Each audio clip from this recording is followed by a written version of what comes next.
അസ്സലാമു അലൈക്കും വറഹ്മത്തുള്ളാഹി വബറകാതുഹു. ബിസ്മില്ലാഹിർ റഹ്മാനിർ റഹീം. അൽഹംദുലില്ലാഹി റബ്ബിൽ ആലമീൻ. അൽഹംദുലില്ലാഹില്ലദീ ഹദാനാ ലിഹാദാ വമാ കുന്നാ ലിനഹ്തദിയ ലൗലാ അൻ ഹദാനല്ലാഹ്. സ്വലാത്തൻ വസലാമൻ താമൻ അലാ റസൂലിഹിൽ അമീനി ലാ നബിയ്യ ബഅദു വഅലാ ആലിഹി വസ്വഹ്ബിഹി അജ്മഈൻ. ഈ വേദിയുടെ അധ്യക്ഷൻ ഏറെ ബഹുമാന്യനായ KKS തങ്ങൾ നമുക്ക് ആമുഖമായി പ്രൗഢമായ ചിന്തകൾ കൊണ്ട് ആശീർവാദ പ്രഭാഷണം നിർവഹിച്ച സംസ്ഥയുടെ മുശാവറ അംഗം ബഹുമാന്യനായ MP മുസ്തഫൽ ഫൈലി ഉസ്താദ്, വേദിയിലെ K മോയിൻകുട്ടി മാസ്റ്റർ, ഇതിൻ്റെ മുഖ്യ സംഘാടകരിൽ ഒരാളായ എൻ്റെ സുഹൃത്ത് കുട്ടിക്ക, വേദിയിലിരിക്കുന്ന ആദരണീയരായ നേതാക്കളെ, ഉസ്താദുമാരെ, സദസ്സിലെ മാനേജ്മെൻറ്റ് സദർ പ്രതിനിധികളെ, ഉച്ചക്ക് ബിരിയാണിയൊക്കെ കഴിച്ചിരിക്കണ നിങ്ങൾ, എൻ്റെ ഒരു സന്തോഷം എന്താണെന്ന് പറഞ്ഞാൽ, സാധാരണ ഈ ഉച്ചഭക്ഷണം കഴിച്ചിട്ടുള്ള സെഷനുകൾ കുറച്ച് ബുദ്ധിമുട്ടാണ്. പക്ഷേ ഇവിടെയുള്ളൊരു സന്തോഷം, ഇതിൻ്റെ അകത്ത് മാനേജ്മെൻറ്റിൻ്റെ ആളുമുണ്ട്, സദർ ഉസ്താദുമാരുമുണ്ട്. സദർ ഉസ്താദ് ഉറങ്ങുന്നുണ്ടോ എന്നുള്ളത് മാനേജ്മെൻറ്റ് നോക്കട്ടെ, മാനേജ്മെൻറ്റ് ഉറങ്ങുന്നുണ്ടോ എന്നുള്ളത് സദർ ഉസ്താദ് നോക്കട്ടെ. അങ്ങനെ കൊടുത്തും വാങ്ങിയും കുറച്ച് നേരം നമ്മളൊന്ന് ക്ഷമയോടുകൂടി ഇരുന്നാൽ ഈ സംഗമത്തിലെ അവസാനത്തെ സെഷനും നമുക്ക് വലിയ കുഴപ്പമില്ലാതെ അവസാനിപ്പിക്കാം. അള്ളാഹു അനുഗ്രഹിക്കട്ടെ. ഈ പ്രൗഢമായൊരു സമ്മേളനത്തിൻ്റെ എല്ലാ ചേരുവകളും ഇവിടെ ഉണ്ടാക്കിയിട്ടുണ്ട്. വളരെ മാസങ്ങൾക്ക് മുമ്പ് ഇതിൻ്റെ സംഘാടനം ആരംഭിച്ചു എന്നുള്ളതിൻ്റെ സൂചനകൾ ഇവരുടെ സംഘാടകരുടെ വിളിയിൽ നിന്ന്, പ്രത്യേകിച്ച് കുട്ടിക്ക വളരെ കൃത്യമായി കാര്യങ്ങൾ പ്ലാൻ ചെയ്യുന്ന ഒരു സംഘാടകനാണ്. നിങ്ങളുടെ കയ്യിലെത്തിയിരിക്കുന്ന ഈ ഒരു ഡയറിയുടെ അവസാനത്തെ ഭാഗത്ത് ഈ ക്യാമ്പിൽ നടക്കുന്ന എല്ലാ വിഷയങ്ങളുടെയും നക്ഷലുകൾ എഴുതി ഉള്ളതായി നിങ്ങൾക്ക് കാണാൻ പറ്റും. അപ്പോൾ ആ അർത്ഥത്തിൽ വളരെ ആസൂത്രിതമായി നടത്തിയ, ചിട്ടയോടുകൂടി നടത്തിയ ഒരു സമ്മേളനത്തിൻ്റെ അവസാന ഭാഗത്താണ് നമ്മളുള്ളത്. ഞാൻ മാനേജ്മെൻറ്റും സദർ ഉസ്താദുമാരും ഉള്ളതുകൊണ്ട്, രണ്ടുപേരും മാനേജർമാരാണല്ലോ. സദർ ഉസ്താദുമാരുടെ ജോലി കൂടെയുള്ള അധ്യാപകരെ മാനേജ് ചെയ്യുന്നു, മാനേജ്മെൻറ്റിൻ്റെ ജോലി അധ്യാപകരെയും കൂടെയുള്ള സഹപ്രവർത്തകരെയും മാനേജ് ചെയ്യുക എന്നുള്ളതായതുകൊണ്ട് ഞാൻ മാനേജ്മെൻറ്റിൻ്റെ ഒരു 5 ഏരിയകൾ ആദ്യം പറഞ്ഞ് സെഷനിലേക്ക് പോകാം. 5 തരത്തിലുള്ള കാര്യങ്ങളിലൂടെ നമ്മളുടെ മാനേജ്മെൻറ്റ് കടന്നു പോകുന്നുണ്ട്. ഇപ്പോൾ സയ്യിദ് സ്വാദിഖ് അലി ശിഹാബ് തങ്ങൾ 4 മണിക്ക് എത്തേണ്ടത് കുറച്ച് നേരത്തെ എത്തിയപ്പം ഇവിടെ ഒരു മാനേജ്മെൻറ്റ് നിങ്ങൾ ചെയ്തിട്ടുണ്ട്. ഈ 5 മാനേജ്മെൻറ്റിൽ ചിലതൊക്കെ നിങ്ങൾ അന്നേരം അവിടെ ഉപയോഗിച്ചിട്ടുണ്ടാവും. ഒന്നാമത്തെ മാനേജ്മെൻറ്റ് എന്ന് പറയുന്നത് നിങ്ങളുടെ റിസോഴ്സുകളെ മാനേജ് ചെയ്യലാണ്. നമുക്ക് ഒരു ഓഫീസിൽ, ഒരു സ്ഥാപനത്തിൽ നമ്മുടെ കയ്യിലുള്ള റിസോഴ്സുകൾ, അധ്യാപകരായാലും സെക്രട്ടറി ആയാലും കുട്ടികളായാലും, അതിനെങ്ങനെ ഫലപ്രദമായി മാനേജ് ചെയ്യുന്നു എന്നുള്ളതാണ് ഒന്നാമത്തെ ഒരു മാനേജ്മെൻ്റ് എന്ന് പറയുന്നത്. മാനേജ്മെൻറ്റിനും ഉത്തരവാദിത്വമുണ്ട്, സദർ ഉസ്താദിനും ഉത്തരവാദിത്വമുണ്ട്. രണ്ടാമത്തെ മാനേജ്മെൻ്റ് എന്ന് പറയുന്നത് ഫിനാൻഷ്യൽ മാനേജ്മെൻറ്റാണ്. പൈസ എങ്ങനെ വിനിയോഗിക്കുന്നു, പൈസ എങ്ങനെ കൈകാര്യം ചെയ്യുന്നു എന്ന് പറയുന്ന, പ്രത്യേകിച്ചും മാനേജ്മെൻറ്റ് പ്രതിനിധികളെ സംബന്ധിച്ചിടത്തോളം എല്ലാ മാസവും ആദ്യം ശമ്പളം കൊടുക്കാനുള്ള വക കണ്ടെത്തുക എന്ന് പറയുന്നതിൽ ഫോക്കസ്ഡാണ് അവരുടെ ചിന്ത. ചിലപ്പോൾ സദർ ഉസ്താദുമാർ പൈസ പിരിച്ച്, ഫീസൊക്കെ പിരിച്ച് സഹായിക്കുന്നുണ്ടാവും. ആ പണം എങ്ങനെ കൃത്യമായി ഉപയോഗിക്കണം, എങ്ങനെ ശമ്പള വർധനവ് കൊടുക്കണം, എങ്ങനെ ഒരാൾക്ക് ശമ്പളം കൂട്ടിക്കൊടുത്താൽ മറ്റേയാൾക്കുണ്ടാകുന്ന അസ്വസ്ഥതകളെ ശ്രദ്ധിക്കണം എന്നൊക്കെ പറയുന്ന കുറേ പോളിസികൾ ഈ ഫിനാൻഷ്യൽ മാനേജ്മെൻറ്റിൻ്റെ അകത്തുണ്ട്. നമ്മളാ കാര്യം ആലോചിക്കണം. മൂന്നാമത്തെ മാനേജ്മെൻ്റ് എന്ന് പറയുന്നത് ഇമോഷണൽ മാനേജ്മെൻറ്റാണ്. പലയിടങ്ങളിലും ഇന്ന് വാട്സപ്പ് ഗ്രൂപ്പുകളിലാണ് നമ്മുടെ മീറ്റിങ്ങുകളൊക്കെ നടക്കുക. നേരെ ചൊവ്വ ഇരുന്ന് വർത്തമാനം പറയാനും നേരെ ചൊവ്വ ആളെ കാണാനൊന്നും നേരം ഉണ്ടാവില്ല. വാട്സപ്പ് ഗ്രൂപ്പിൽ ഒരു ഓഡിയോ ഇട്ടിട്ട് തീർക്കാൻ നോക്കും ചില ആളുകൾ. ആ ഓഡിയോ നാട് മുഴുവൻ ഷെയർ ചെയ്യപ്പെടും. അത് ചില ആളുകൾക്ക് പരിക്കുണ്ടാക്കും, ചില പ്രശ്നങ്ങളെ വീണ്ടും വീണ്ടും കത്തിക്കും. പ്രത്യേകിച്ച് നമ്മൾ പറയും, ഇന്നത്തെ കാലത്ത് നിങ്ങൾ ഓഡിയോ ഇടുന്ന സമയത്ത് അതിന് പകരം ടെക്സ്റ്റുകൾ അയക്കൂ. കാരണം ഒരു ഓഡിയോൻ്റെ കൂടെ നിങ്ങൾ ഒരു ഇമോഷനും കൂടി അയക്കും. മീൻസ് ഒരു ഓഡിയോ കേൾക്കുമ്പം നമുക്ക് തോന്നും അയാൾ ദേഷ്യം പിടിച്ചിട്ട് അയച്ചിട്ടുള്ളത്, നമുക്ക് തോന്നും അയാൾ സങ്കടത്തോടു കൂടി അയക്കുന്നത്, നമുക്ക് തോന്നും അയാൾ വെറുപ്പോടു കൂടി അയക്കുന്നത്. അപ്പോൾ പ്രത്യേകിച്ചും വാട്സപ്പ് ഗ്രൂപ്പുകളിൽ ഓഡിയോ ഇടുന്നത് സംഘടനാ പ്രവർത്തകർ കുറയ്ക്കേണ്ട കാലമാണ്. പകരം നിങ്ങൾക്ക് ടെക്സ്റ്റുകൾ ചെയ്യാം, അല്ലെങ്കിൽ നിങ്ങൾക്ക് നേരിട്ട് കണ്ട് സംസാരിക്കാം. അപ്പോൾ നമ്മളുടെ ഇമോഷൻ, ദേഷ്യത്തെ, സങ്കടത്തെ, വെറുപ്പിനെ നമ്മൾക്ക് കൈകാര്യം ചെയ്യാൻ പഠിക്കുന്ന ഒരു മാനേജ്മെൻറ്റ് ഉണ്ടാകണം. നാലാമത്തെ സ്ട്രെസ് മാനേജ്മെൻറ്റാണ്. അതിവിടെ നിങ്ങളിപ്പോൾ കണ്ടു. 2:30 മണിക്ക് നമ്മൾ 4 മണിക്ക് എത്തേണ്ട തങ്ങൾ നേരത്തെ എത്തിയപ്പം എങ്ങനെയായിരിക്കും ഈ സംഘാടകർ ഇതിനെ, ഈ വേദിയെ കൈകാര്യം ചെയ്തതെന്നുള്ളത് അവർ കൃത്യമായി, ഇപ്പോഴും സ്മൂത്തായി ഇതിങ്ങനെ ഒഴുകിക്കൊണ്ടിരിക്കുന്നു. വളരെ ശാന്തമാണ് അവരുടെ മനസ്സ്. അത് പല ഘട്ടങ്ങളിലും ഉണ്ടാകാം. നമ്മൾ വിചാരിക്കാത്ത കാര്യങ്ങൾ കയറി വരാം, വിചാരിക്കുന്ന രീതിയിൽ കാര്യങ്ങൾ നടക്കാതെ വരാം. അങ്ങനത്തെ വിചാരിക്കാത്ത സംഭവങ്ങൾ ഉണ്ടാകുമ്പം നമ്മളെങ്ങനെയാണ് ഒരു വിഷയം കൈകാര്യം ചെയ്യുന്നത് എന്ന് പഠിക്കലാണ്. 5-ാമത്തത് ഞാൻ പറഞ്ഞു, ഇമോഷൻ മാനേജ് ചെയ്യാൻ പഠിക്കണം, സ്ട്രെസ്സ് മാനേജ് ചെയ്യാൻ പഠിക്കണം, റിസോഴ്സ് മാനേജ് ചെയ്യാൻ പഠിക്കണം, ഫിനാൻസ് മാനേജ് ചെയ്യാൻ വേണ്ടി പഠിക്കണം. 5-ാമത്തത് സെൽഫ്, അവനവനെ മാനേജ് ചെയ്യാൻ പഠിക്കണം. ഞാനും നിങ്ങളും ഒക്കെ സത്യം പറഞ്ഞാൽ ഈ ആകാരവടിപ്പിൻ്റെ ഉള്ളിൽ, നമ്മൾ ധരിച്ച ഡ്രസ്സിൻ്റെ ഉള്ളിൽ, ഈ മാംസവും രക്തത്തിൻ്റെയൊക്കെ ഉള്ളിൽ പരിശോധിച്ച് നോക്കിയാൽ നമ്മൾ ആകത്തുക എന്താണ്? ഞാൻ എന്ന് പറയുന്നൊരു വിചാരത്തിൻ്റെ ഉള്ളിലാണ് നമ്മൾ ലീഡ് ചെയ്യപ്പെടുന്നത്. ഞാൻ എന്ന് പറയുന്നൊരു ചിന്തയുടെ മേലെയാണ് നമ്മൾ മുമ്പോട്ട് പോകുന്നത്. ഈ എൻ്റെ ഉള്ളിലുള്ള ഞാനും ഈ സദസ്സിലിരിക്കുന്ന നിങ്ങളുടെ ഞാനും തമ്മിൽ കോംപ്രമൈസ്ഡായിട്ട് പോകണം. ഒരിക്കലും കോൺഫ്ലിക്റ്റ്, തർക്കത്തിലൂടെ പോകരുത്. തർക്കത്തിലൂടെ പോകുമ്പം, ഞാനിവിടെ കൂടിയിരിക്കുന്ന മാനേജ്മെൻറ്റ് അംഗങ്ങളിൽ നിന്ന് ആരെങ്കിലും ഇങ്ങനെ ചെയ്യുന്നുണ്ട് എന്ന് ഞാൻ വിചാരിക്കുക. എന്താ ചെയ്യുന്നത്? രാവിലെ 6 മണിക്ക് തുടങ്ങുന്ന മദ്രസയുടെ വരാന്തയിലൂടെ ഒരു മാനേജ്മെൻറ്റ് സെക്രട്ടറി, പുതിയ ജനറൽ ബോഡിയൊക്കെ കൂടി നമ്മൾ പുതിയ കമ്മിറ്റിയൊക്കെ വന്നപ്പോൾ വരാന്തയിലൂടെ ഒന്ന് അങ്ങോട്ടും ഇങ്ങോട്ടും നടക്കാൻ തുടങ്ങുകയാണ്. കണ്ടോ? മാനേജ്മെൻറ്റ് അംഗം എന്താണ് നോക്കുന്നത്? ക്ലാസ്സുകളൊക്കെ നന്നായി നടക്കുന്നുണ്ടോ? കുട്ടികളൊക്കെ എത്തിയിട്ടുണ്ടോ? ഞാനെന്തെങ്കിലും സപ്പോർട്ട് ചെയ്യാനുണ്ടാവുമോ? ഇതെൻ്റെ ഒരു ഉത്തരവാദിത്തമല്ലേ എന്ന് വിചാരിച്ചിട്ട് അദ്ദേഹം ഇങ്ങനെ നടന്നു നോക്കുന്നിടത്ത് ഓഫീസിലിരിക്കുന്ന സദറുസ്താദിന്, അല്ലെങ്കിൽ ക്ലാസ് എടുക്കുന്ന സദറുസ്താദിന്, ഇയാളെന്തിനാ വരാന്തയിൽ കയറിയിട്ട് എൻ്റെ അധികാരത്തിൽ തൊട്ട് കളിക്കുന്നത് എന്ന് തോന്നിയാൽ അവിടെ ഞാൻ തമ്മിലുള്ള കോൺഫ്ലിക്റ്റ് ഉണ്ടാവും. ഞാൻ തമ്മിലുള്ള കോൺഫ്ലിക്റ്റ് ഉണ്ടാവും. ഐ എന്ന് പറയുന്ന ഒരു വാക്ക്, അത് ഞാനാണ്. അത് എസ് എന്ന് പറയുന്ന സൊസൈറ്റിയിലേക്ക് എത്രത്തോളം മാറുന്നുവോ അതിനനുസരിച്ച് മാത്രമേ നമുക്ക് ഒരു സമൂഹത്തെ മുമ്പോട്ട് നയിക്കാൻ പറ്റുള്ളൂ. അല്ലെങ്കിൽ തർക്കങ്ങളിൽ നമ്മൾ കുടുങ്ങിപ്പോകും. കൃത്യമായ ഒരു അണ്ടർസ്റ്റാൻഡിങ്ങിലൂടെ മാത്രമേ നമുക്കിങ്ങനെ ഒരു സിസ്റ്റമായി വർക്ക് ചെയ്യാൻ വേണ്ടി പറ്റുള്ളൂ. എന്തുകൊണ്ടാണ് ഞാനിതിങ്ങനെ പറയുന്നത്? എന്തുകൊണ്ടാണ് മാനേജ്മെൻറ്റും സദറുസ്താദും ഒരുമിച്ച് ലീഡ് ചെയ്യപ്പെടേണ്ട ഒരു കാലത്താണ് നമ്മൾ ഉള്ളത് എന്നതിനെക്കുറിച്ച് ഞാൻ പറയുന്നത്? ഇന്നത്തെ വിദ്യാർത്ഥിയെ കണ്ടുകൊണ്ടാണ്. ഇന്ന് മദ്രസയിലേക്ക് വരുന്ന വിദ്യാർത്ഥിയെക്കുറിച്ച് നിങ്ങൾ ആരെങ്കിലും മനസ്സിലാക്കിയിട്ടുണ്ടോ എന്ന് എനിക്കറിയില്ല. ഞാൻ എൻ്റെ വിഷയത്തെ പ്രിപ്പയർ ചെയ്യുമ്പോൾ 5 ചോദ്യങ്ങൾ ഞാൻ നിങ്ങളോട് ചോദിക്കാൻ വിചാരിച്ചിട്ടാണ് ഞാൻ ഈ വിഷയത്തെ കണ്ടിട്ടുള്ളത്. ഇത് മാനേജ്മെൻറ്റും ചിന്തിക്കണം, സദറുസ്താദുമാരും ചിന്തിക്കണം. പുതിയ കാലത്തെ കുട്ടി നമുക്കത്ര വഴക്കമുള്ള കുട്ടിയൊന്നുമല്ല. കുട്ടിൻ്റെ കുഴപ്പമല്ല, അത് കാലത്തിൻ്റെ കുഴപ്പമാണ്. കുട്ടി പറന്നു വീഴുന്ന പരിസരത്തിൻ്റെ കുഴപ്പമാണ്.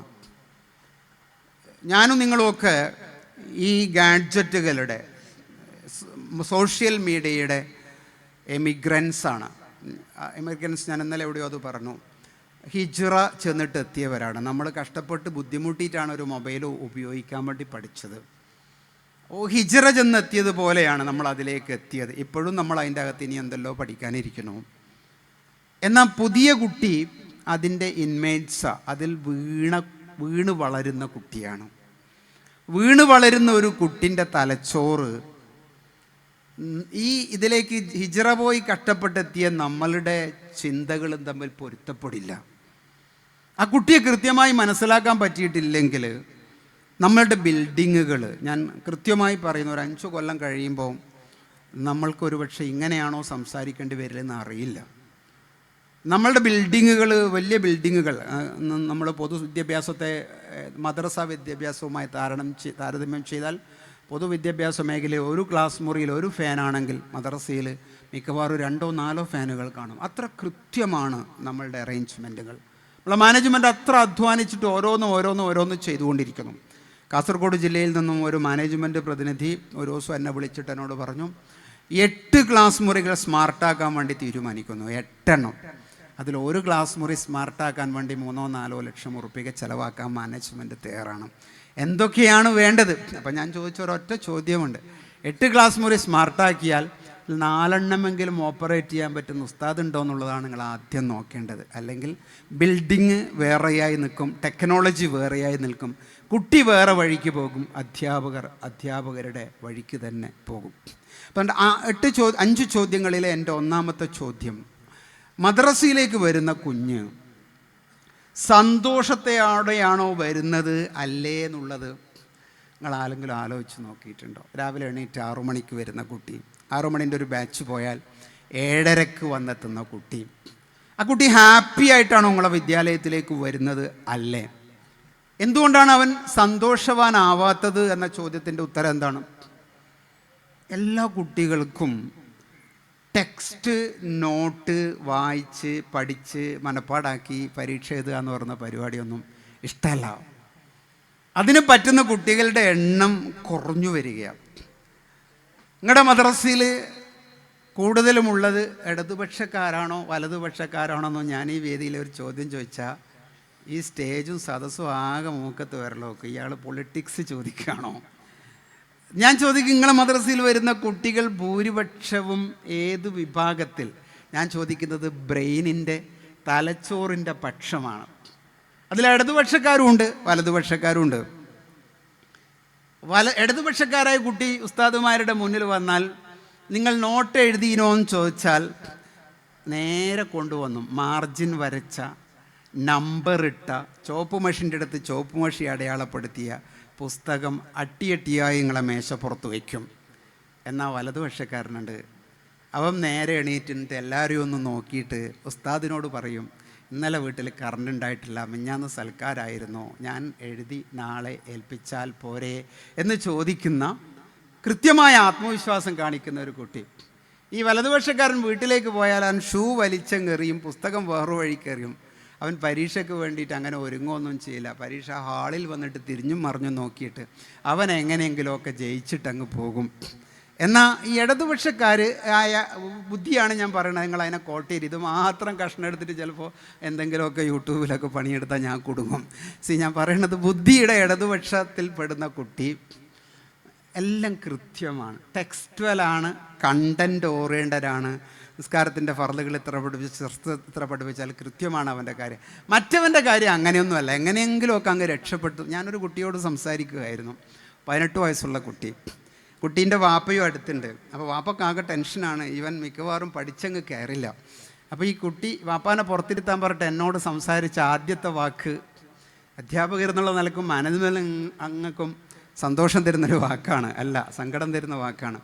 ആ കുട്ടി പറഞ്ഞു, വാപ്പാക്ക് നിങ്ങൾ പഠിപ്പിച്ചു കൊടുക്കണം, തലതിരിക്കാനുള്ള കഴിവുണ്ടെങ്കിൽ ഞാൻ എന്തായാലും പരീക്ഷ ജയിക്കുമെന്ന് പറഞ്ഞു. അപ്പോൾ ഉപ്പാക്കത് മനസ്സിലാവില്ല, എനിക്ക് മനസ്സിലായി, കഴുത്ത് തിരിക്കാനുള്ള കഴിവുണ്ടെങ്കിൽ ഞാൻ പരീക്ഷ ജയിക്കും. എന്നാൽ ഈ വേദിയിൽ ഈ പ്രോഗ്രാമൊക്കെ നിയന്ത്രിക്കുന്ന ആളുകളോട് നിങ്ങൾ സ്വകാര്യമായി ചോദിച്ചു നോക്കിയാട്ടെ, നിങ്ങളൊക്കെ മദ്രസയിൽ നല്ല പഠിക്കുന്ന ആളായിരുന്നോ? വെറുതെ ചോദിച്ചു നോക്കുക, സ്വകാര്യമായിട്ട് ചോദിച്ചു നോക്കിയാൽ അവരങ്ങനെയൊന്നും പഠിക്കുന്നൊന്നായിട്ടില്ല. പക്ഷെ ഇന്ന് ഒരു മദ്രസ സിസ്റ്റത്തെ മഹാസമ്മേളനം കൊണ്ട് നിയന്ത്രിക്കാൻ പറ്റുന്നിടത്തേക്ക് അവർ വളർന്നു. എന്താ അവരുടെ പ്രത്യേകത? അവരുടെ റൈറ്റ് ബ്രെയിനിലൂടെയാണ് അവർ വളർന്നത്. ബുക്കിൻ്റെ കടലാസിൻ്റെ അക്ഷരത്തിൻ്റെ അപ്പുറത്ത് നേരെ നിന്ന് കാര്യങ്ങൾക്ക് ചെയ്യാൻ മദ്രസയിൽ നിന്ന് തന്നെ അവർ പഠിച്ചിട്ടുണ്ട്, സ്കൂളിൽ നിന്ന് തന്നെ പഠിച്ചിട്ടുണ്ട്. ഞാൻ ചോദിക്കുന്നത് സദറുസ്താദുമാരോട്, അങ്ങനെ വരുന്നൊരു 40%, 50% സന്തോഷിപ്പിക്കാതെ വിടാൻ നമുക്ക് പറ്റില്ല. അപ്പോൾ വിദഗ്ധരായ ഉസ്താദുമാരെന്താ ചെയ്യാം?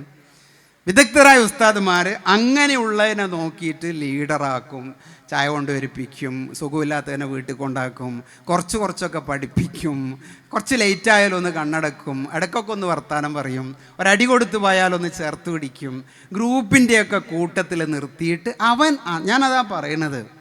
മദ്രസയിൽ വരുന്നത് ഞാൻ വാക്വം എന്ന് പറയുന്നൊരു വാക്ക് നിങ്ങളെ ഇന്ന് കേൾപ്പിക്കുകയാണ്. വാക്വം എന്ന് പറയുന്ന വാക്കിൻ്റെ അർത്ഥം എന്താണ്? ഒഴിവ് നാം. ഞാൻ ഉറച്ചു വിശ്വസിക്കുന്നു, എൻ്റെ അധ്യാപന ജീവിതത്തിൽ ഞാൻ പഠിച്ചൊരു കാര്യം, നമ്മളെ കുട്ടികൾ വിദ്യാലയങ്ങളിലൊക്കെ വന്നിട്ട് കൂടുതലും ഈ വാക്വം നിറക്കുകയാണ്, തലച്ചോറ് നിറക്കുന്നതിൻ്റെ അപ്പുറത്ത്. എന്താണ് ഈ വാക്വം നിറക്കുക എന്ന് പറഞ്ഞാൽ? ഒരാളോട് വർത്താനം പറയാൻ കിട്ടുന്ന അവസരം വർത്താനം പറയും, എന്തെങ്കിലും ഒരു ചെറിയ കുസൃതി ഒപ്പിക്കാൻ കിട്ടുന്ന അവസരം കുസൃതി ഒപ്പിക്കും, തൻ്റെ സ്ഥാനം ഇവിടെ കാണിക്കാൻ ഒരവസരം കിട്ടിയ സമയത്ത് സ്ഥാനം കാണിക്കും, എന്തെങ്കിലും അധികം വായിക്കും, പഠിക്കും, കേൾക്കും. പുസ്തകത്തിൻ്റെ അപ്പുറത്ത്, കരിക്കുലത്തിൻ്റെ അപ്പുറത്ത് കുട്ടി ഈ വാക്വം നിറച്ചുകൊണ്ടിരിക്കുകയാണ്.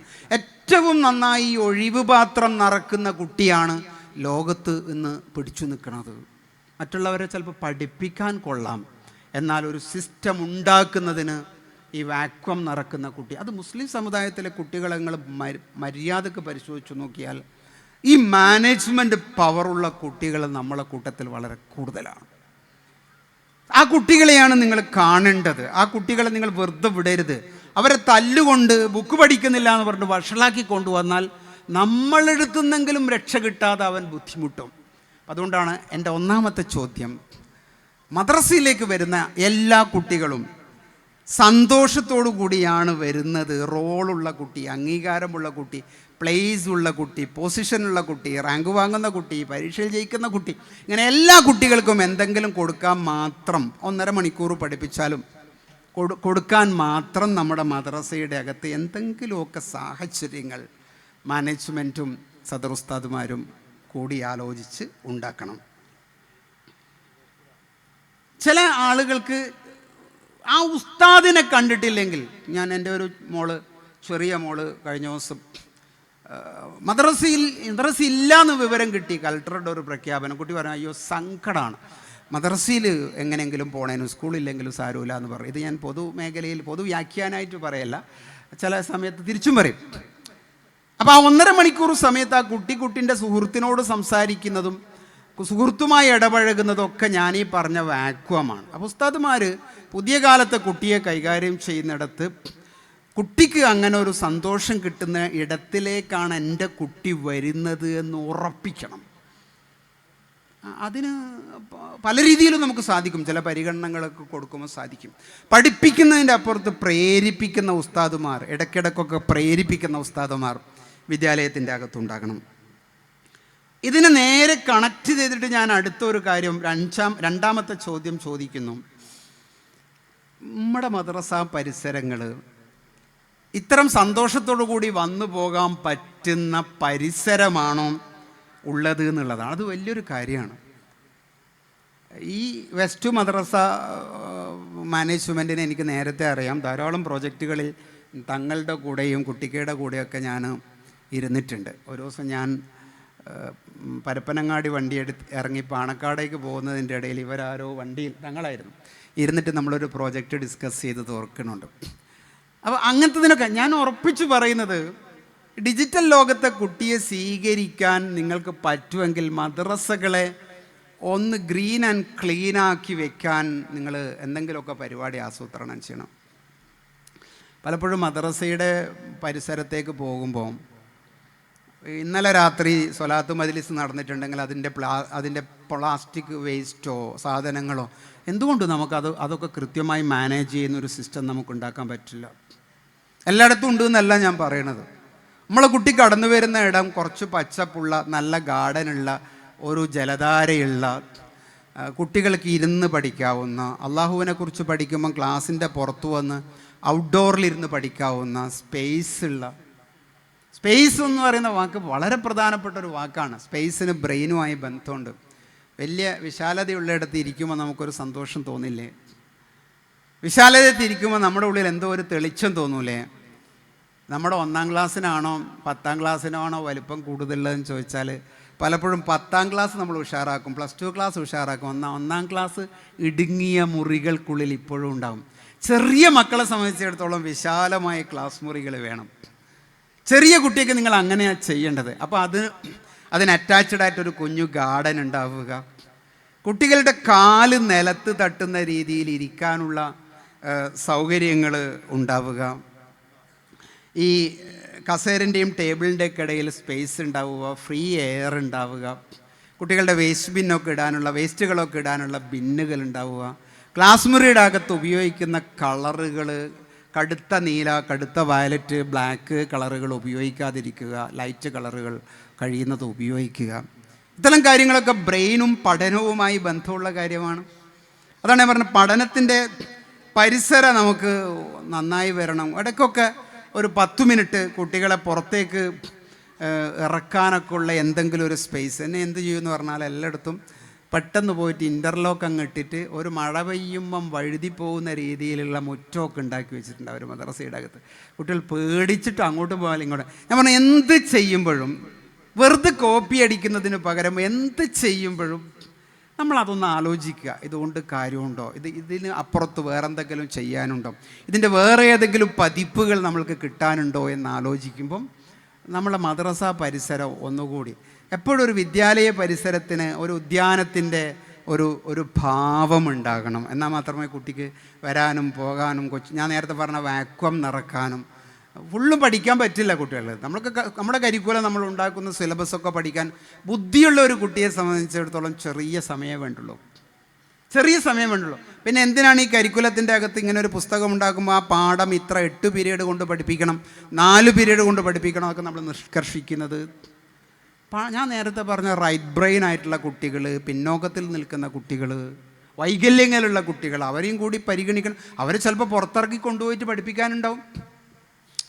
ഞാനൊരു മദ്രസയിലേക്ക് ചെന്നപ്പോൾ 1-ാം ക്ലാസ്സിലെ 1-ാം തരം എന്ന് പറയുന്ന മദ്രസ കാണിക്കാൻ വേണ്ടിയിട്ട് മാനേജ്മെൻറ്റ് അംഗങ്ങളൊക്കെ കൂട്ടിക്കൊണ്ടുപോയി. അതിലെനിക്ക് ഒരുപാട് കാര്യങ്ങളുണ്ട്, കുറേ ചിത്രങ്ങളും കാര്യങ്ങളൊക്കെ ഉണ്ട്. എനിക്ക് ഏറ്റവും സന്തോഷം തോന്നിയ ഒരു കാര്യം ഞാൻ ഉസ്താദുമാരുടെയും മാനേജ്മെൻറ്റ് അംഗങ്ങളുടെയും മുന്നിൽ വയ്ക്കുന്നത്, പൂഴി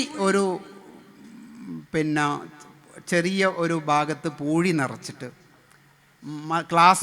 ചെറിയ ക്ലാസ്സിൻ്റെ ക്ലാസ് മുറിയുടെ 2 മൂലയിൽ ചെറിയ ക്യാബിൻ ഉണ്ടാക്കി, ഒരു കുഞ്ഞു ഹൗസ് പോലെ ഉണ്ടാക്കിയിട്ട് പൂഴി നിറച്ചിട്ട് അത് നനച്ചു വെച്ചിരിക്കുന്നു. അപ്പോൾ 1-ാം ക്ലാസ് പഠിപ്പിക്കുന്ന ആ ഉസ്താദിനെ കുറിച്ച് പറയുമ്പോഴും മാനേജ്മെൻറ്റ് അംഗങ്ങൾ ആദ്യം 5-ാം ക്ലാസ്സിൽ ഉസ്താദിനെ ഫില്ല് ചെയ്യും. കാരണം പൊതുപരീക്ഷയല്ലേ, റിസൾട്ടല്ലേ, ഫ്ലെക്സിൽ കുട്ടീൻ്റെ ഫോട്ടോ വരേണ്ടതല്ലേ. 5-ാം ക്ലാസ്സിൽ നല്ല ഉസ്താദ്, 7-ാം ക്ലാസ്സിൽ ഉസ്താദിനെ വെച്ചു, 10-ാം ക്ലാസ്സിന് ഉസ്താദ് വെച്ചു. അവസാനത്തെ ഉസ്താദിനെ ആയിരിക്കും ചിലപ്പോൾ 1-ാം ക്ലാസ്സിലേക്ക് നോക്കുക. 1-ാം ക്ലാസ്സിൽ ഉസ്താദിന് ഏറ്റവും ചെറിയ ശമ്പളവും കൊടുത്തിട്ട് നിൽക്കും. അപ്പോൾ കാര്യം നോക്കുങ്ങളാൽ അദ്ദേഹത്തിൻ്റെ ഉള്ളിൽ നിന്ന് ടീച്ചർ എന്നോ മറഞ്ഞു പോയിട്ടുണ്ടാവും ഒരു പക്ഷേ. കാരണം കുറേ കാലങ്ങൾ കഴിഞ്ഞു, മടുത്ത് നിൽക്കുന്നു. അപ്പോൾ ജീവിതത്തിൽ ആദ്യമായിട്ട് സ്വന്തം വീട്ടിലെ വാപ്പാനെ വിട്ട് കർണോറ വിട്ട് വേറൊരാണിൻ്റെ മുമ്പിൽ വന്നിരിക്കുന്ന ഈ കുട്ടി ഒരു പക്ഷേ ഒരു വേവലാതിപ്പെട്ട് നിൽക്കുന്ന കുട്ടിത്തമില്ലാത്ത ഒരു ഉസ്താദിൻ്റെ മുമ്പിൽ പെട്ടുപോയാൽ അത് ഇൻസ്റ്റിറ്റ്യൂഷണൽ വിത്ഡ്രോവൽ, സ്കൂൾ വിത്ഡ്രോവൽ, മദ്രസ വിത്ഡ്രോവൽ എന്ന് പറയുന്ന ഒരു അസുഖത്തിലേക്ക് മാറും. 1-ാം ദിവസം കൊണ്ട് തന്നെ മാറും. ഇഷ്ടംപോലെ കുട്ടികൾ മാറിയിട്ടുണ്ട് അങ്ങനെ കണ്ടിട്ട്. അതുകൊണ്ട് ഞാൻ മാനേജ്മെൻറ്റ് അംഗങ്ങളോട് പറയണത്, എത്ര വലിയ ശമ്പളം കൊടുക്കേണ്ടി വന്നാലും 1-ാം ക്ലാസ്സിലെ ഉസ്താദിനെ നിങ്ങൾ പറ്റുമെങ്കിൽ ക്ലാസ് എടുപ്പിച്ച് നോക്കി ഒരു പാട്ടൊക്കെ പാടാനും ഒന്ന് ചിരിക്കാനും ഒന്ന് നിന്നിടത്തുനിന്ന് ഇരിക്കാനൊക്കെ പറ്റുന്ന ഒരാളെ, ഇരുന്നിടത്തുനിന്ന് വേഗം എണീക്കാനൊക്കെ പറ്റുന്ന ഒരാളെ നിയമിക്കണം. കാര്യം ആ കുട്ടികളുടെ മുമ്പിലൊന്ന് ഇരിക്കേണ്ടി വരും. കുട്ടീൻ്റെ കണ്ണിൽ നോക്കുമ്പോൾ ഇരുന്നിട്ടേ നോക്കാൻ പറ്റും. നിന്നിട്ട് നോക്കിയാൽ വലിയൊരു ഉസ്താദ് ഇത്ര വലിയ ദൂരേന്ന് എൻ്റെ കണ്ണിലേക്ക് ദൂരേന്ന് നോക്കുന്നേ പറയുള്ളൂ. അപ്പം അങ്ങനെ അനങ്ങിച്ചലിപ്പിച്ച് കുട്ടിയെ കൊണ്ടു നടക്കുന്ന ഒരു ഉസ്താദ് അവിടെ ആ ക്ലാസ് മുറിയുടെ അകത്ത് ഉണ്ട്. അങ്ങനെയാണെങ്കിൽ ആ ഉസ്താദ് എനിക്ക് പറഞ്ഞു തന്നു, എന്താണെന്നറിയാവോ, ഈ പൂഴി നിറച്ചിരിക്കുന്നതെന്ന് പറഞ്ഞാൽ പഠിക്കാൻ, അക്ഷരം എഴുതി പഠിക്കാൻ തുടങ്ങുന്ന കുട്ടികൾക്ക് കണ്ണടച്ചിട്ട് വിരൽ കൊണ്ട് ഇതിലൊന്ന് കൈ നടത്തിച്ചിട്ട് അദബിന് അതിലെഴുതി പഠിപ്പിക്കും. എന്നിട്ട് നമ്മളെ പാഠപുസ്തകത്തിലെ വലിയ അദബിൻ്റെ കളറ് ചെയ്യാൻ വേണ്ടി പറയും. എന്നിട്ട് ലൈനിൻ്റെ സ്ട്രോക്ക് ചെയ്യും.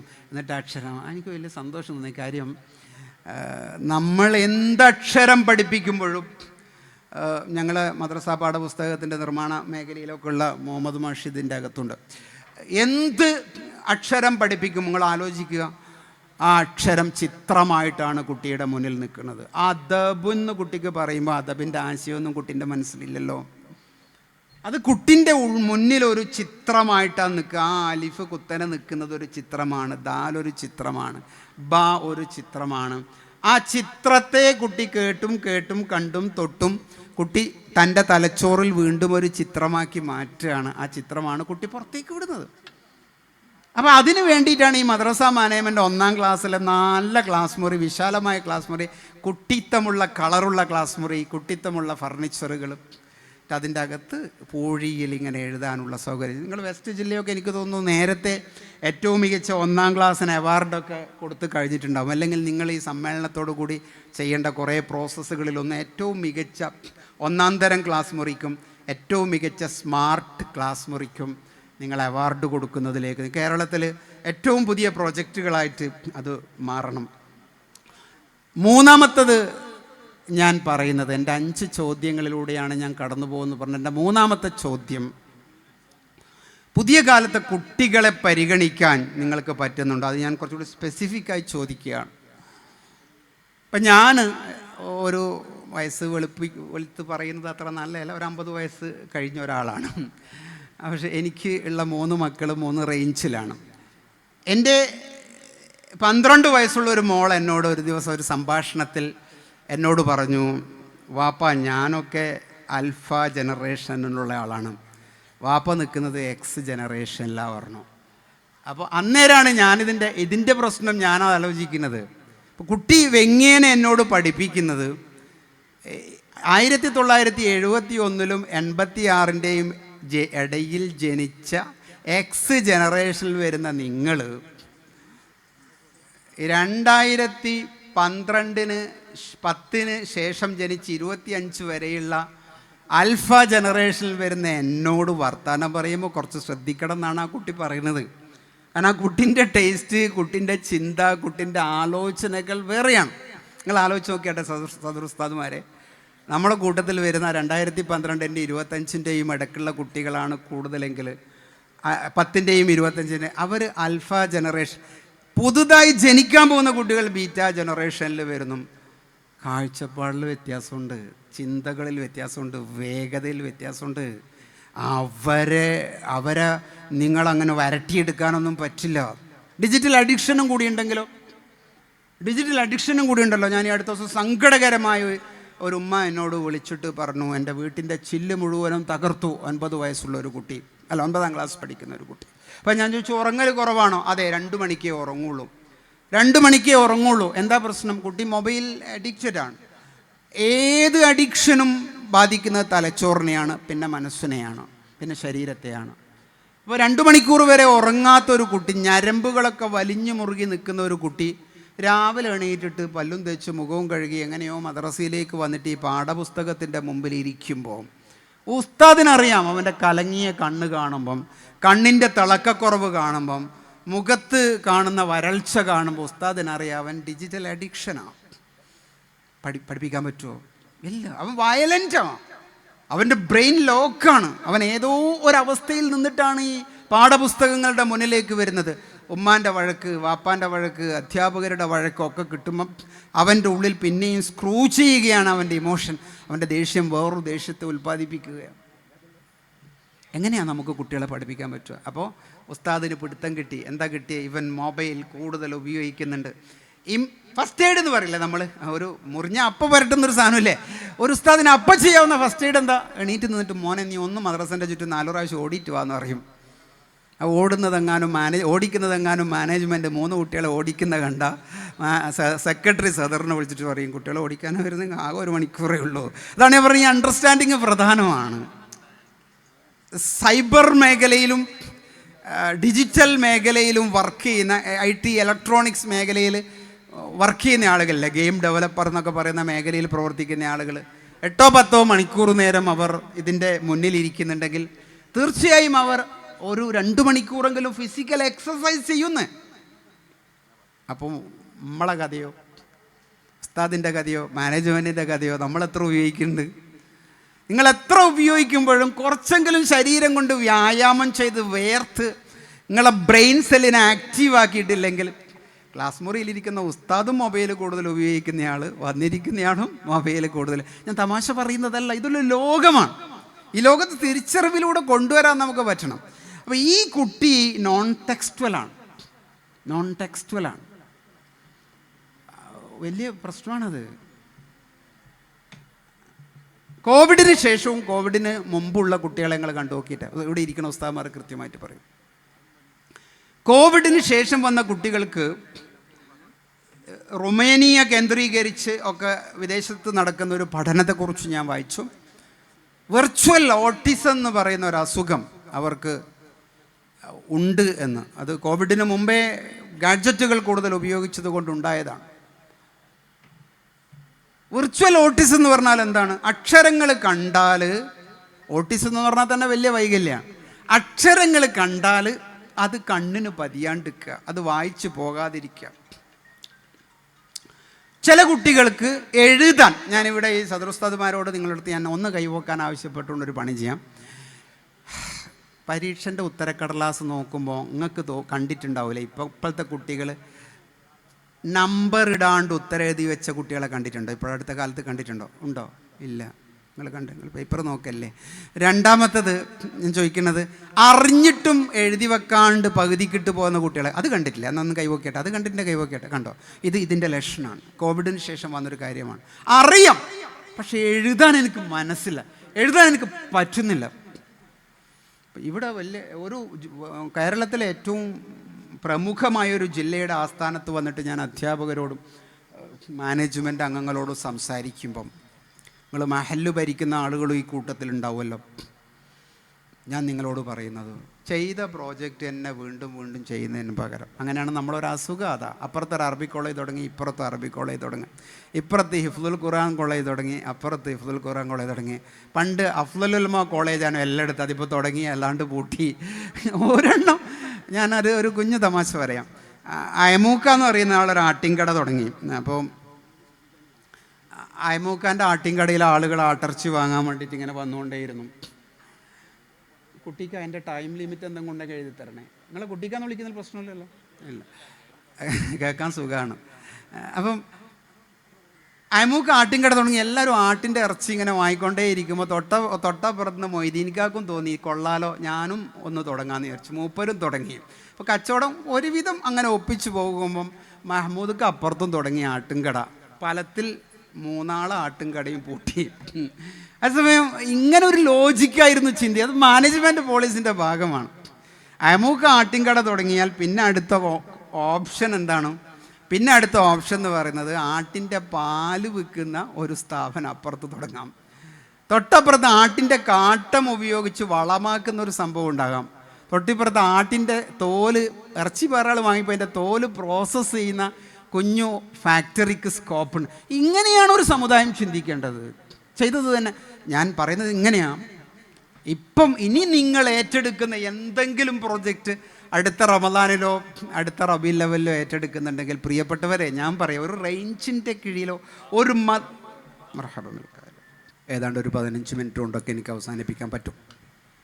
അപ്പോൾ ഞാൻ പറഞ്ഞത്, ഈ നിങ്ങൾ എന്തെങ്കിലും പ്രോജക്റ്റ് നിങ്ങൾ ഏറ്റെടുക്കുന്നുണ്ടെങ്കിൽ ഞാൻ പറയാം, ഒരു ഡി അഡിക്ഷൻ ലാബായിരിക്കും നിങ്ങളെ മഹലിൽ നിങ്ങൾ ഏറ്റെടുക്കുന്ന ഏറ്റവും നല്ലത്. ഡി അഡിക്ഷൻ ലാബ് എന്ന് പറഞ്ഞാൽ ഈ മൊബൈലിന് അഡിക്റ്റഡായ കുട്ടികളെ വിളിപ്പിച്ച്, അവരുടെ രക്ഷിതാക്കളെ വിളിപ്പിച്ച് അവരെ എങ്ങനെ നേരെ നടത്താം എന്നുള്ളതിൻ്റെ പരിശീലനം ഇടയ്ക്കിടയ്ക്ക് നടത്തിയിട്ടില്ലെങ്കിൽ ഒരു സമുദായം പോകുന്ന പോക്ക് വേറെ ആയിരിക്കും. നമ്മൾ ഈ മദ്രസയും പ്രസ്ഥാനവും പ്രവർത്തനവും വാഴതും ദീനീ പ്രബോധനമൊക്കെ ഒരു ഭാഗത്ത് നടക്കുമ്പം മറ്റൊരു ഭാഗത്ത് ഇതിൻ്റെ അഡിക്ഷനായി മാറുമ്പോൾ അവരെ ഈ കാലത്തിൽ നിന്നുകൊണ്ട് തന്നെ ഡെവലപ്പ് ചെയ്യാനുള്ളൊരു മാർഗ്ഗം നമുക്കുണ്ട്. പോസിറ്റീവായിട്ട് സ്വീകരിക്കുക. ഞങ്ങളുടെ ഇ ലേണിംഗ് പ്രോജക്റ്റിനെ കുറിച്ച് നേരത്തെ ആങ്കർ മജീദ് സാഹിബ് പറഞ്ഞു. ഞങ്ങൾ ചെയ്യുന്നത് എന്താ? ഞങ്ങൾ ചെയ്യുന്നത് 26 രാജ്യങ്ങൾ എന്ന് പറഞ്ഞു. അവിടെ 1000-ഓളം വരുന്ന കുട്ടികൾ വിവിധ രാജ്യങ്ങളിൽ നിന്ന് സമസ്തയുടെ മദ്രസയുടെ അറിവ് 24 മണിക്കൂറും പ്രവർത്തിക്കുന്ന. കാരണം UK ഒരു കുട്ടിക്ക് ചിലപ്പോൾ രാത്രി 12 മണിക്ക് ക്ലാസ് വേണ്ടി വരും, US ഉള്ള കുട്ടിക്ക് രാവിലെ 4 മണിക്ക് ക്ലാസ് വേണ്ടി വരും, കാനഡയിലുള്ള കുട്ടിക്ക് വേറെ ടൈം വേണ്ടി വരും. അങ്ങനെ ഓൺലൈൻ പ്ലാറ്റ്ഫോമിൽ അൽഹംദുലില്ലാ സമസ്തയുടെ യെസ് അപ്പോൾ അങ്ങനെയുള്ള കുട്ടികൾക്ക് വേണ്ടിയിട്ടുള്ള ഒരു പ്രോജക്റ്റാണ് സമസ്ത. ഇപ്പോൾ 2 കൊല്ലം കൊണ്ട് വലിയൊരു മൈലേജ് കിട്ടിയ ഒരു പ്രോജക്റ്റ്.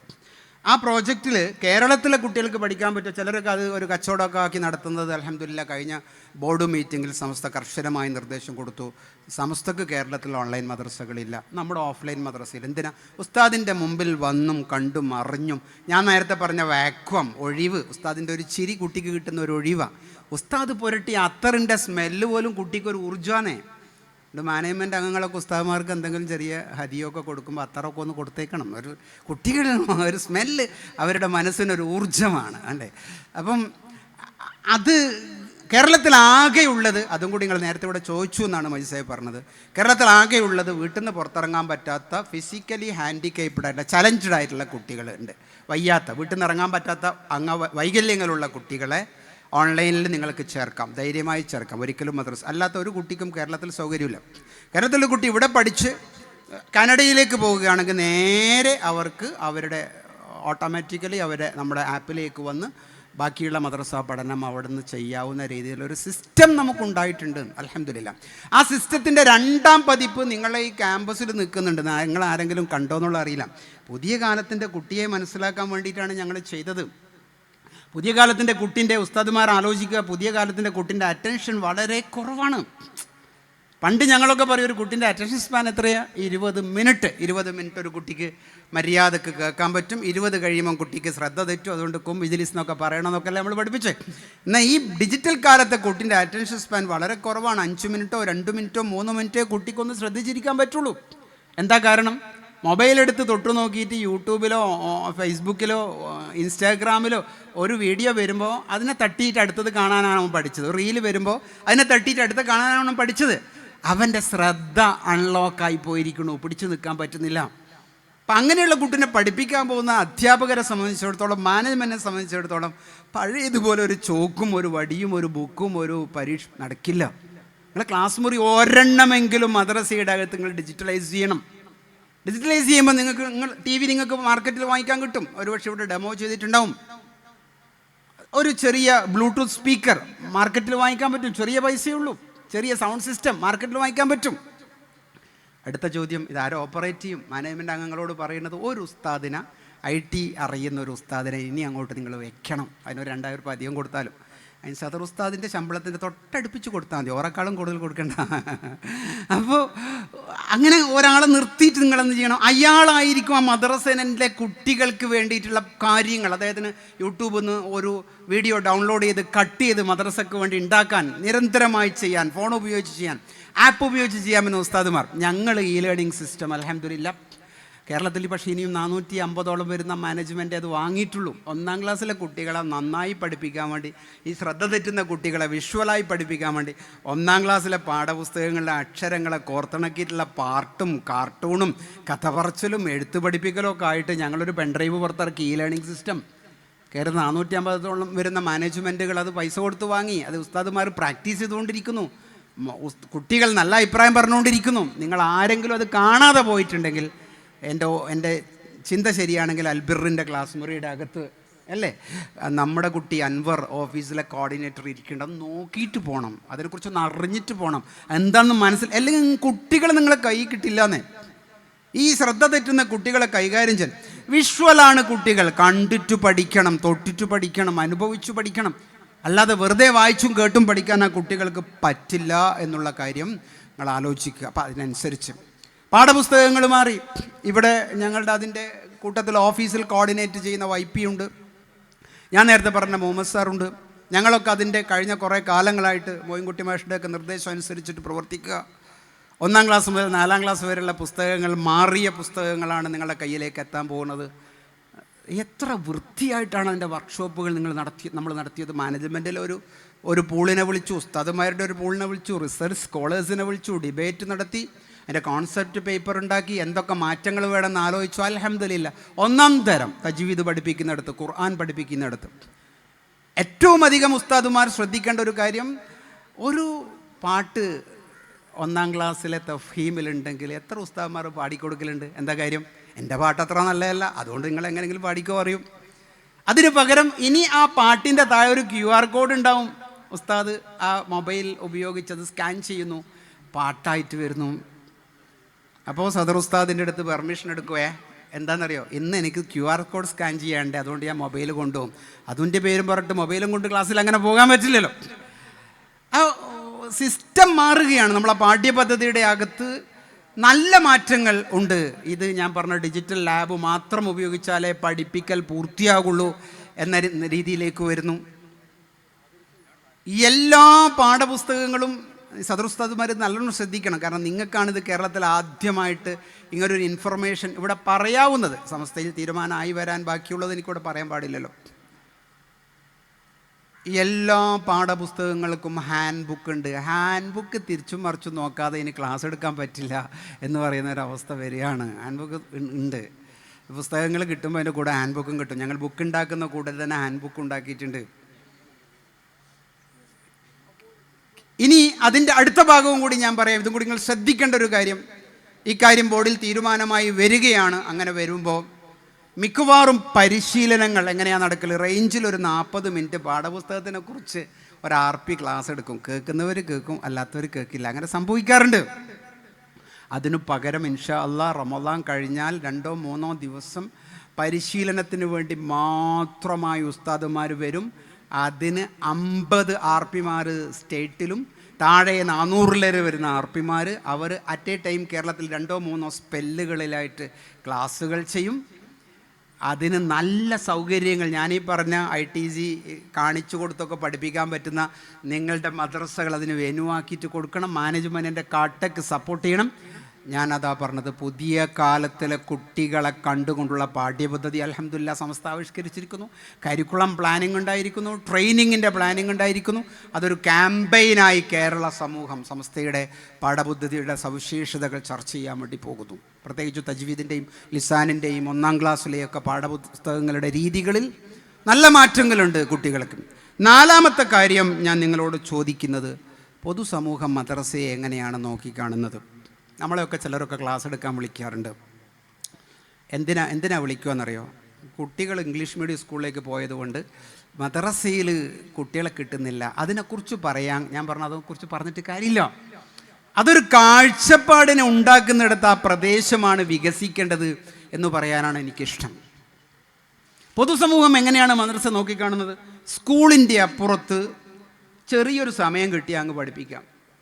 സ്കൂളിൽ ബസ്സിന്, ഞാൻ ചോദിക്കട്ടെ, സ്കൂളിലെ ബസ്സിന് 600 റുപ്യ മുതൽ 2000 റുപ്യ വരെ കൊടുക്കുമ്പം മദ്രസയിൽ ഒരു 100 റുപ്യ ഫീസ് ചോദിച്ചാൽ കൊടുക്കില്ല. അതാരോ എവിടുന്നോ പിരിച്ചുകൊണ്ടാന്നിട്ട് എൻ്റെ കുട്ടിനെ പഠിപ്പിക്കണം എന്ന് പറയുന്ന ചിന്താഗതി പലപ്പോഴും ഉണ്ട്. നല്ല ഉസ്താദുമാർ വയ്ക്കുക, കുഴപ്പമില്ലാത്ത ശമ്പളം കൊടുക്കുക.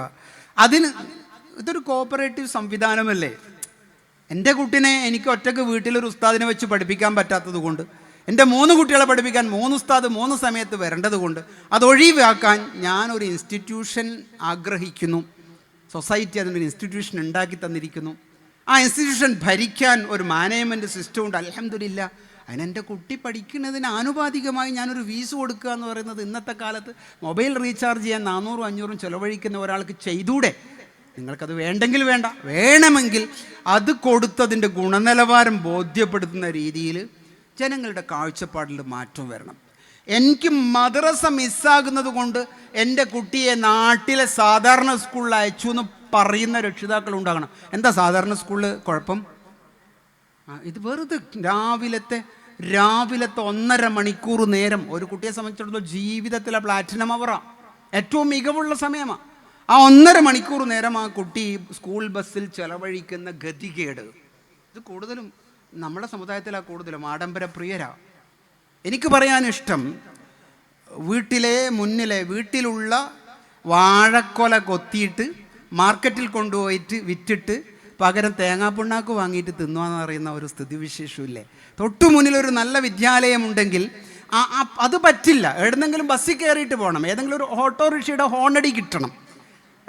ഭക്ഷണം ഫ്രീ കിട്ടുന്ന, യൂണിഫോം ഫ്രീ കിട്ടുന്ന, പിന്നെ പുസ്തകം ഫ്രീ കിട്ടുന്ന, അത് പറ്റില്ല. പറ്റുന്നില്ലെങ്കിൽ പറ്റണ്ട.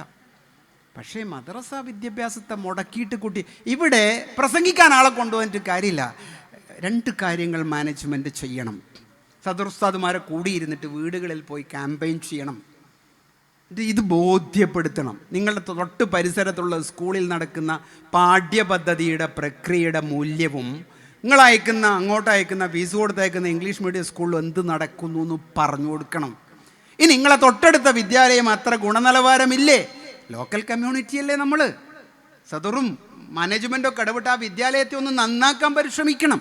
അങ്ങനെ വരുമ്പം നമ്മുടെ കുട്ടികൾ സ്മാർട്ടായി തൊട്ടടുത്ത് തന്നെ രണ്ടും പഠിച്ച് ശാന്തമായി പോകുന്നൊരു അതുകൊണ്ട് ജനങ്ങളുടെ കാഴ്ചപ്പാടിനെ നമ്മൾ മാറ്റണം. 5ാമത്തെ എൻ്റെ പോയിൻ്റ് അത് പറയുമ്പോൾ എനിക്ക് അവസാനിപ്പിക്കേണ്ട ടൈമിലേക്ക് പോകുന്നു. 5ാമത്തെ എൻ്റെ ഒരു പോയിൻ്റ്, ട്രോഫിയൊക്കെ കൊണ്ടുവെക്കുന്നതിനകത്ത് നിർത്താനായി എന്നുള്ളതല്ല അല്ലേ, പിന്നെ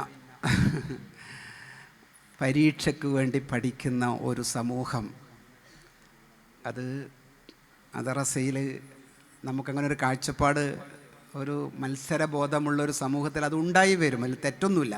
പക്ഷെ അതുമാത്രമാണ് ശരി എന്ന് നമുക്ക് വന്നു പോയിട്ടുണ്ടെങ്കിൽ അത് തിരുത്തണം.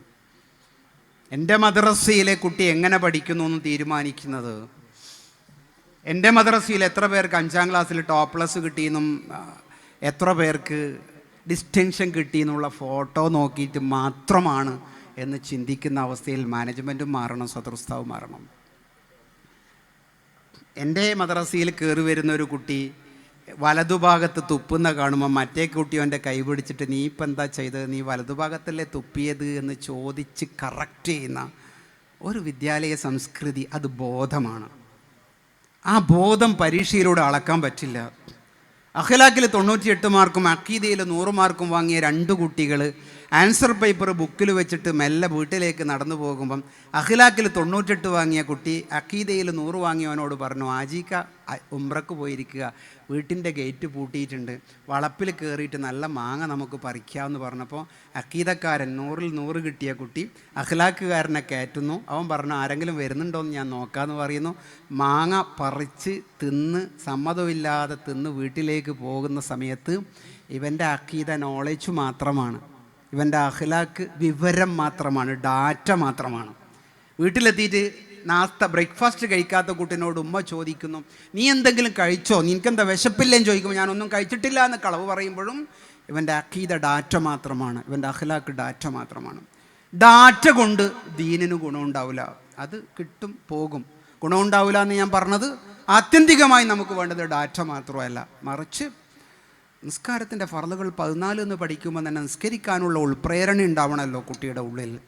ആ നിലക്കുള്ള ബോധം ക്രിയേറ്റ് ചെയ്യാനുള്ള ലാബുകൾ, ചർച്ചകൾ, ചോദ്യോത്തരങ്ങൾ കുട്ടിയുടെ മനസ്സിലേക്ക് കൊടുക്കുന്ന രീതിയിലും പാഠ്യപദ്ധതിയുടെ അകത്ത് ചെറിയ സാധ്യതകൾ നമ്മൾ ഉണ്ടാക്കിയിട്ടുണ്ട്. അതിന് പറ്റുന്ന ഒരു ഉസ്താദിനെയെങ്കിലും, കുട്ടികളെ തർബിയത്ത് ചെയ്യാൻ പറ്റുന്ന ഒരു ഉസ്താദിനെയെങ്കിലും. ഞങ്ങളൊരു 10-15 കൊല്ലം മുമ്പ് കേരളത്തിൽ കണ്ട ഒരു കാഴ്ച, മദ്രസയിലാണെന്നോ സ്കൂളിലാണെന്നൊന്നും പറയുന്നില്ല, ഒരു ഹോണസ്റ്റി ഷോപ്പ് എന്ന് പറഞ്ഞിട്ടൊരു ഷോപ്പ് തുടങ്ങിയിരുന്നു. അധ്യാപകർക്കൊക്കെ അറിയാം. ഒരു മേശ, ആ മേശൻ്റെ മേലെ പെന്ന്, പെൻസില്, റബ്ബർ, ഈ സാധനങ്ങളൊക്കെ ഉണ്ട്.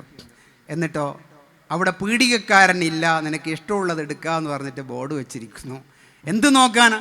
കുട്ടികളുടെ സത്യസന്ധത നോക്കാനാണ്. കുട്ടികളിങ്ങനെ വരും, കുട്ടികൾ എടുക്കും, കുട്ടികൾ പൈസ വെക്കും, ചില്ലറ എടുക്കും, പോകണം, അതാണ് സങ്കല്പം. പക്ഷേ ചെറിയ സമയം കൊണ്ട് നമ്മളൊരു കാഴ്ച കണ്ടു, മിക്കവാറും പീടികകൾ വേഗം പൂട്ടിപ്പോയി. എന്താ കാര്യം? അതെടുക്കുന്ന സമയത്ത് അള്ളാഹ് കാണുന്നുണ്ട്, ഈ പൈസ ഇടുന്ന ചില്ലറ വെക്കണം, 5 ഉറുപ്പ്യക്ക് 2 പെൻ എടുക്കരുത് എന്ന് പറയേണ്ട ഒരു ബോധം ഈ കുട്ടികളുടെ തലയിലേക്കുണ്ട്. അത് അവസാനം വാളിന് പോകുമ്പോൾ, ഹജ്ജിന് പോകുമ്പോൾ ഉണ്ടായാൽ മതി, വാള് കേൾക്കാൻ പോയിട്ടുണ്ടായാൽ മതി എന്നല്ല. ആദ്യത്തെ 7 വയസ്സിൻ്റെ ഉള്ളിൽ കുട്ടിൻ്റെ ഉള്ളിൽ ഈ ബോധം പ്രിൻ്റായി വരുന്ന ഒരു സാഹചര്യം പരമപ്രധാനമാണ്. അപ്പോൾ ഈ 5 ചോദ്യങ്ങൾ നിങ്ങൾ സ്വയം ചോദിച്ചുകൊണ്ടേയിരിക്കണം. അതിനെക്കുറിച്ചുള്ള ചർച്ചകൾ ഫീൽഡിൽ നടക്കണം. അല്ലാതെ കുറേ കോപ്പിയടികളെ കൊണ്ട് കാര്യമില്ല. ഇങ്ങനെ ഒരു ഗുണനിലവാരമുള്ളൊരു സിസ്റ്റം നമുക്കുണ്ടാകുമ്പോൾ ഞാൻ എപ്പോഴും പറയാൻ എനിക്കിഷ്ടം 2-3 വാക്കുകളെ ഇനി ഞാൻ പറയുന്നുള്ളൂ. എനിക്ക് എപ്പോഴും പറയാനുള്ള ഇഷ്ടം, ലക്ഷ്യത്തിനാണോ പ്രാധാന്യം, സിസ്റ്റത്തിനാണോ പ്രാധാന്യം എന്ന് ചോദിച്ചാൽ നമ്മൾ ലക്ഷ്യത്തിന് എന്നാ പറയാം. മാർക്ക് വാങ്ങണം, ജയിക്കണം, റിസൾട്ട് കൂട്ടണം. ഞാൻ ഉറപ്പിച്ചു പറയുന്നു, മാനേജ്മെൻറ്റും സദർ ഉസ്താദും ചേർന്നിട്ട് നിങ്ങൾ നാളെ മദ്രസയിൽ പോയിട്ട് ഒരു സിസ്റ്റം ഉണ്ടാക്കുക. ആ സിസ്റ്റത്തെ നിങ്ങൾ എഴുതി വെക്കുക. ആ സിസ്റ്റത്തിൽ ഓരോരുത്തർക്കും ഉത്തരവാദിത്വം ഉണ്ടാകുക. എഴുതി വെക്കുക എന്നുള്ളത് വളരെ പ്രധാനമാണ്. ഞാൻ അതിനൊരു ചെറിയ ടെക്നിക്ക് ഈ മൊഡ്യൂളിൽ ഉൾപ്പെടുത്തിയിട്ടുണ്ട്. നിങ്ങൾ ഇംഗ്ലീഷിലെ ഒരു വാക്ക് അവിടെ എഴുതൂ. THINK എന്നൊരു വാക്ക് എഴുതാൻ അറിയുന്ന ആളവിടെ ഒന്ന് എഴുതിയാട്ടെ. THINK എന്ന് പറയുന്നൊരു വാക്ക് നിങ്ങൾ വെറുതെ ഒന്ന് എഴുതുക. THINK. തിങ്ക് എന്നതിൻ്റെ അർത്ഥം ചിന്തിക്കുക. നമ്മൾ അങ്ങനെ ആക്കണം ഇങ്ങനെ ആക്കണം ചിന്തിക്കുമല്ലോ. ഞാനൊരു തന്ത്രം പറഞ്ഞുതരാം. അവസാനത്തെ 3 അക്ഷരം മാത്രം നിങ്ങൾ റൗണ്ട് ചെയ്ത് നോക്കിയാൽ ഇങ്ക് എന്ന് കിട്ടും. കിട്ടിയില്ലേ? അവസാനത്തെ 3 ഇങ്ക് എന്ന് കിട്ടും. അപ്പോൾ നമുക്കൊരു കാര്യം മനസ്സിലായി. തിങ്ക് എന്നതിന് അവസാനിക്കേണ്ടത് ഏതിലാണ്? ഇങ്കിലാണ്. നിങ്ങൾ എന്ത് ചിന്തിക്കുന്നുണ്ടെങ്കിലും അത് എഴുതിയിട്ടങ്ങ് വെക്കണം. അത് ബോർഡാക്കി മാറ്റണം, അത് മൊഡ്യൂളാക്കി മാറ്റണം, അത് ഒരു നിയമമാക്കി മാറ്റണം. അടുത്ത 1 വർഷം എൻ്റെ മദ്രസയിൽ ഇന്നതൊക്കെയാണ് നടക്കേണ്ടത്, ഞാൻ ഈ പറഞ്ഞ കുട്ടികൾക്ക് വേണ്ടി അത് വരുമ്പോഴാണ് സിസ്റ്റം. അതിൽ മാനേജ്മെൻറ്റിന് എന്നതാണ് റോള്. എല്ലാ മാസവും കമ്മിറ്റി യോഗം കൂടുന്നതിൻ്റെ തൊട്ട് മുമ്പ് മാനേജ്മെൻറ്റ് അംഗങ്ങളും സദറുസ്താദും മാലിന്യങ്ങളും ഒരുമിച്ചൊരു റിവ്യൂ മീറ്റിംഗ് ഒരു 10-15 മിനിറ്റ് നടത്തിയാൽ കമ്മിറ്റി യോഗത്തിൽ എന്തൊക്കെ വെക്കാം എന്നുള്ളതിൻ്റെ ചിന്തയായി, പിറ്റത്തെ മാസത്തിലേക്കുള്ളതിൻ്റെ ഇവാലുവേഷനായി.